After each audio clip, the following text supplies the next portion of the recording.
ኑሐሚን ድራማ ክፍል 46 በክፍል 45 እንደተመለከት ነው አምራን በገዛ እጇ ልጇን እንዳጣችና ኤርሚያስም ይህንን እንደማያቅ እሷም ደግሞ ሽማግሌ ልኮ እንዲያገባት ከወሰኑ በኋላ የሽማግሌ የሚላኩበትን ቀን ደርሶ ለአምራ የራት ግብዣ ላይ ተደርጎላት በራት ግብዣ ላይ ተቀምጣ ያለች ኤርሚያስ ስልክ ደውሎ ከኤርሚያስ ጋር ስታወራ ያለውን ነገር በሞላ ዳጊ ሰምቶ ነበርና ከዚህ ውብ ጀርባ ፈገግታ ምንድነው የደበቅሽው አንቺ በፍጹም የወንድሜ ሚስት ሆነሽ እዚህ ቤት እንድትገቢ አልፈልግም እያለ በጭንቀት ውስጥ እያለ እሱ ባላሰበው አምራም ደግሞ ወጥመድ ውስጥ ጨምረዋለች።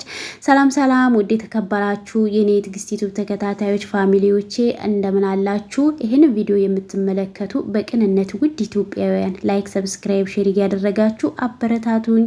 ለእናንተ አይጎዳችሁም፣ ለእኔ ግን ይጠቅመኛል። ክፍል 46ን ይዤላችሁ መጥቻለሁኝ። አምራና ኤርሚ ተገናኝተው አምራ በጣም እያለቀሰች ምን ሆነሽ ነው እንደዚህ የምትነፋረቀው ይላታል ኤርሚ። ማታ ያወራነውን ነገር ዳጊ ሰምቷል ስትለው ኤርሚ የሚደነግጥና ምን ይላታል። ማታ ያወራነውንም ሁሉንም ነገር ዳጊ ሰምቷል። ምን? እኔ እኮ ማታ የደወልኩልሽ እራት ፕሮግራሙ እንዴት ነበር ብዬ ልጠይቅሽ ነው።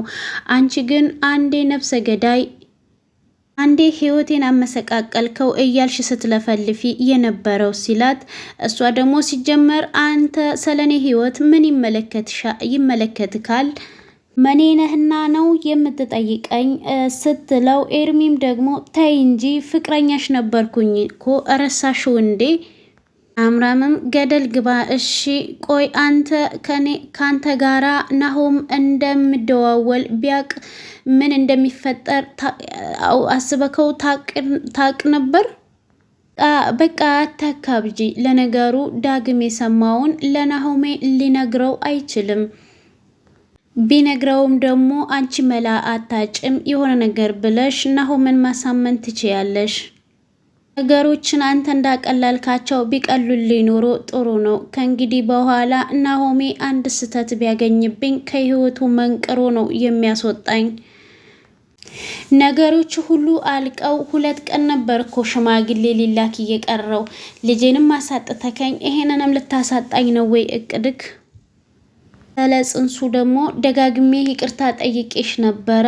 ደግሞ እኔ አውቄ አይደለም ያደረኩት። እመነኝ ኤርሚያስ፣ ለዚህ ሁሉ ጥፋትክ የእጅክን እሰጥካለሁ። ይሄ ሁሉ ነገር አመሰቃቅለክብኝ ዝም ብዬ ልተውክ አልችልም። ዳግምም ሀሳብ ውስጥ እያለ ስራ ቦታ ላይ ኑሐሚን ትመጣና ዳግም እንዴት አደርክ? ምን ሆነክ ነው በሀሳብ እንደዚህ ጭልጥ ያልከው? ፊትክም ልክ አይደለም። ምነው በሰላም ነው ወይ? ዳግምም አዎ ጥሩ ስሜት ላይ አይደለሁም። ክላሱን ደግሞ ከነገ ጋር አንድ ላይ አድርጌ አስተምርሻለሁ። ሚንም ምናልባት ትናንትና ማታ ከመሸ ደወልክ ስላልኩ አኩርፈክ ነው ወይ ስትለው፣ አይ አይደለም አንቺ እኮ ልክ ነሽ። እኔ ራሱ ከደወልኩኝ በኋላ ነው መምሸቱን ያወቅኩት። እና ምን ተፈጥሮ ነው እንደዚህ የተጨነከው? ይቅርታ ግን ጨቀጨኩክ መሰለኝ ስትለው፣ ዳጊምም የሰማሁትን ነገር ለሰው ልጅ እንዴት ብዬ ማስረዳት እንዳለብኝ አላውቅም። እኔ ምልሽ ኑሐሚን አምራንን ታውቂያት ነበረ ወይ ሲላት፣ አዎ አውቃታለሁ። እንደውም ትናንትና ማታ የራት ፕሮግራም አላችሁ እንደጠራችኋት አውቅ ነበር። ቆይ ምን ተፈጥሮ ነው? ከባድ ነገር ነበር እንዴ የተፈጠረው? ቆይ እንደውም አንድ ስማናግረው ሰው አለ ብሎ እሷን እዛው እንዳስቀመጣት ዳጊም ጥሏት ይሄዳል ከቢሮ ወጥቶ።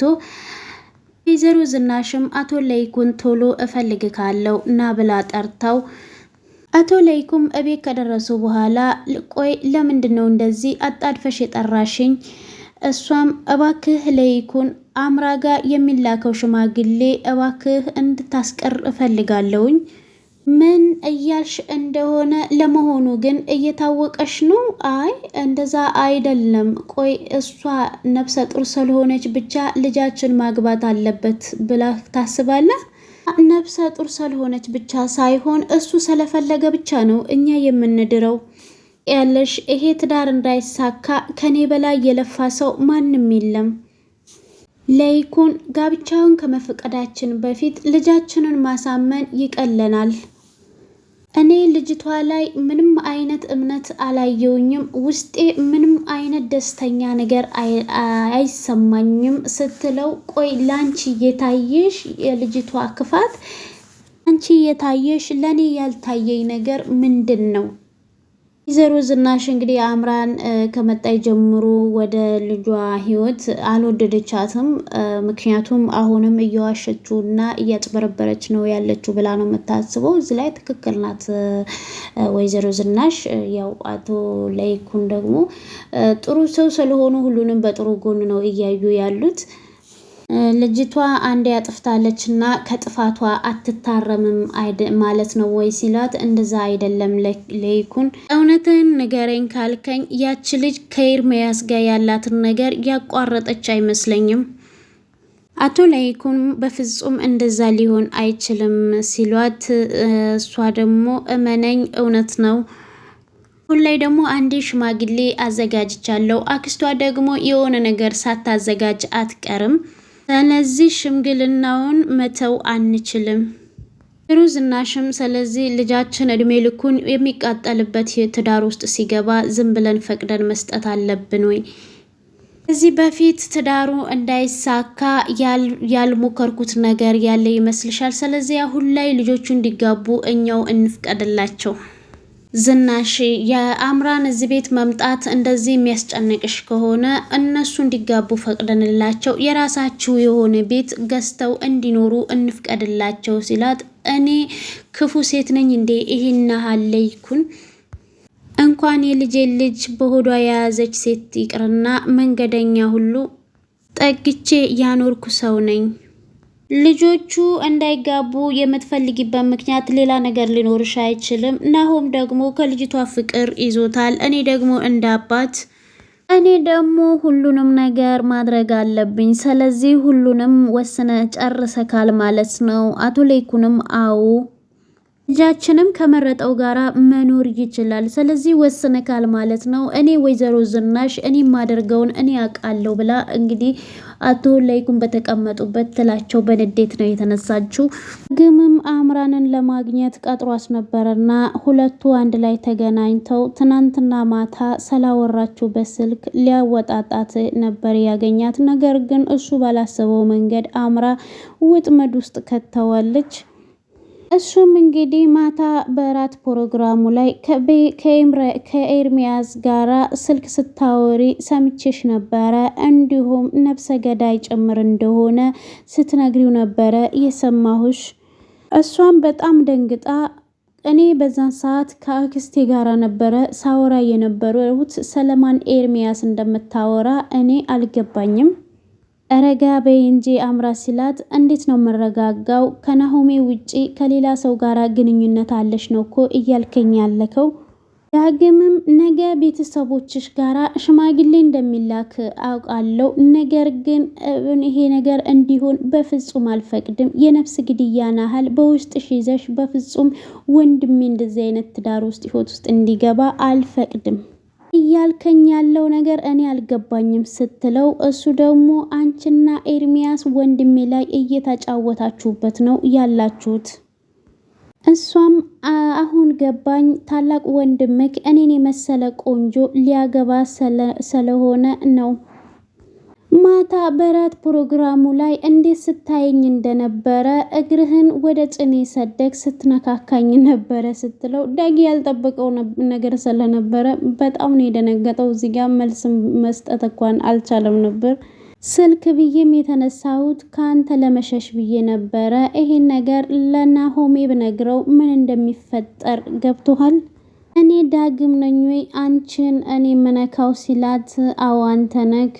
እዛ ቤት የመቆየት እንግድነትህን ከማሳጥርብክ የምትናገረውን ነገር አስብበት። ሁለታችሁንም ላለማጣት አፌን ዘግቼ ነበረ። ያንተ አፍ ከተከፈተ የኔም አፍ አለመከፈቱ አይቀርም። ስትታይ ግን ደህና ሰው ትመስላለህ። አስመሳይና ሴሰኛ ሰው ነህ። አምራምን ይህንን ከተናገረች በኋላ ዳጊን ጥላው ትሄዳለች። ዳጊምም እቺ ሴት እውነትም ጤነኛ አትመስለኝም፣ አምራ በራስሽ ጊዜ ዙሩን አክረሸዋል። እስኪ ደግሞ የማን እውነት እንደሚያሸንፍ አብረን እናየዋለን። ዳጊና ኑሐሚን አብረው ቢሮ ውስጥ ተቀምጠው እያሉ ድንገት የዳጊ አባት ይመጣል። ዳጊ ደግሞ በጣም ይደነግጥና አባዬ እዚህ ምን ትሰራለህ ሲለው እችን የጥጥ ፍልቅቅ የመሰለች ቆንጆ ጋራ ምን ታደርጋለህ ሲለው ዳግምም ከእሷን ኮምፒውተር ሳይንስ ማስተምራት ልጅ ናት እያልኩክ ልጅ ናት ተዋወቃት፣ ናሆሜን ትባላለች። እሷም ኑሐሚን እባላለሁ ሲላት ስትለው እጇን ስትዘረጋለት እጇን ይስምና በእውነት የጨረቃ ፍልቃቂ የመሰለች ልጅ ነው ያገኘከው፣ አስተምራት ልጅ ነው ያልኩክ አባዬ፣ ይቅርታ እኔና እናንተ አንዴ እናውራ ሲለው ዳጊ በጣም ደንግጦ ምን አልኩኝ እኔ ልጄ? ኑሐሚንም አረፍ ይበሉና ሻይ ቡና ይምጣሉት ወይ ስትል ትክክለኛ የእንግዳ አቀባበል እሷ ጋር ያለው ስትል አንዴ ውጪ ወተን እናውራ ብሎ አባቱን ይዞ ወደ ውጪ ይወጣል። ዳግምም በጭንቀት ውስጥ ሆኖ ለምን አባዬ ከቤት ወጣ? ካንተ ወንጀለኛ እንደሆንክ ተፈላጊ ወንጀለኛ እንደሆንክ እያወቅ ተከራይቼ ካስቀመጥኩክ ቤት ለምን ትወጣለክ? ለምን ብሎ ሲለው የእኔ ልጄ አንተን ማየት ማንም የሚከለክለኝ? አይ እንደዛ አይደለም፣ ተው እንዲያታድርግ ከተከራየሁልክ ቤት አትውጣ እያለው እዚህ ጋር አሁን ናሆም ድንገት ቢመጣ ምን ይለኛል? ምን ይልካል ሲለው እሱ ደግሞ ይተናኮልካል እንዴ ሲለው አይ እዚህ ውስጥ አንተ እንድትገባ አልፈልግም እያለ በመሃል ላይ ናሆሜ የወረቀቱን አፋልጉኝ ወረቀቱን የአባቱን የተለጠፈውን ፎቶ አግኝቶ እያበደ ነበረ የመጣው።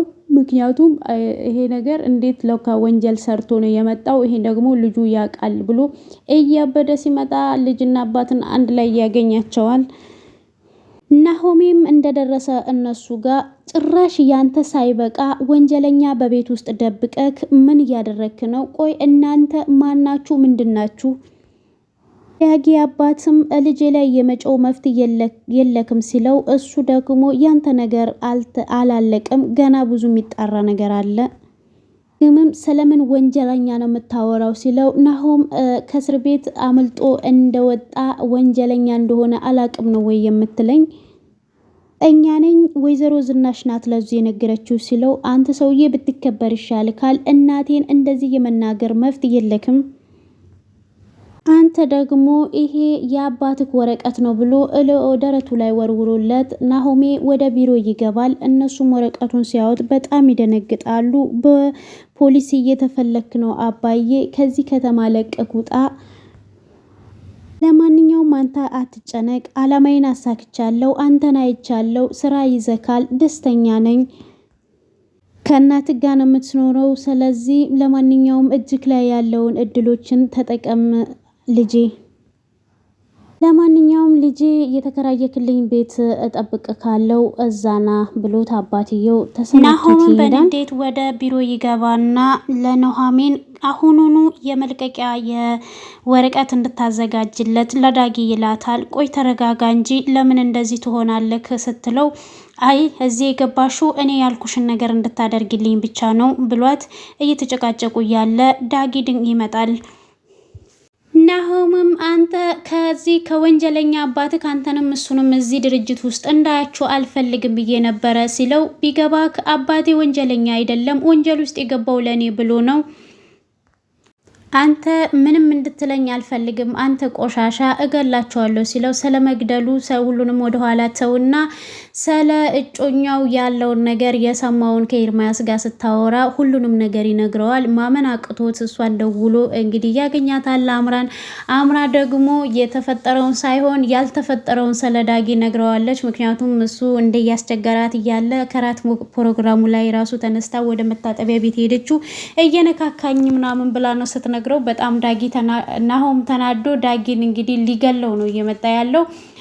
አቶ ለይኩንም እንግዲህ ስለ ዳጊ አባት የተለጠፈውን ወረቀት ይዞ ወይዘሮ ዝናሽ ጋር ሄዶ ወይዘሮ ዝናሽን እንዴት ይህን ወንጀለኛ ሰውዬ እዚህ አምጥተሽ አስቀምጠሽ ሲላት እኔ ምን ላድርግ አንተ ነህ እኮ ይውጡ ስላክ እምቢ ያልከው ስትለው ለነገሩ እኔ ልጁ ነው ጥፋተኛ ስለዚህ ሲመጣ አስይዘዋለሁ ሲላት በዚህ መካከል እንግዲህ ዳጊ ይመጣል።